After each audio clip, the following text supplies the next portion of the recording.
سلطنت میں تبدیل ہو گیا۔ نینوا شہر کے بیچوں بیچ مندر اور شاہی محل تھے، جہاں سے آشوریوں کا بادشاہ پوری سلطنت پر حکومت کرتا تھا اور اونچے تخت پر بیٹھ کر بازاروں، گلیوں اور تفریح گاہوں کا نظارہ کیا کرتا تھا۔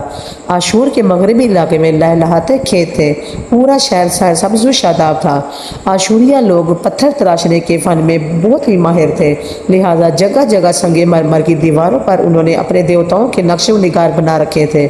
مختصر یہ کہ تہذیب و تمدن کے لحاظ سے انتہائی ترقی یافتہ شہر تھا۔ اشودر دیوتا ان کا سب سے بڑا دیوتا تھا، نیز یہ لوگ بادشاہ کو بھی خدا کا درجہ دیا کرتے تھے۔ یہ لوگ بت پرستی اور کفر و شرک میں مبتلا تھے۔ اس وقت نینوا کی آبادی 1,00,000 سے زیادہ تھی اور یہ 700 قبل مسیح کا زمانہ تھا۔ اللہ تبارک و تعالیٰ نے اس زمانے میں اس قوم کی ہدایت کے لیے حضرت یونس علیہ السلام کو بھیجا۔ حضرت یونس علیہ السلام کا پورا نام یونس ابن مدہ تھا۔ آپ حضرت ہود علیہ السلام کی اولاد میں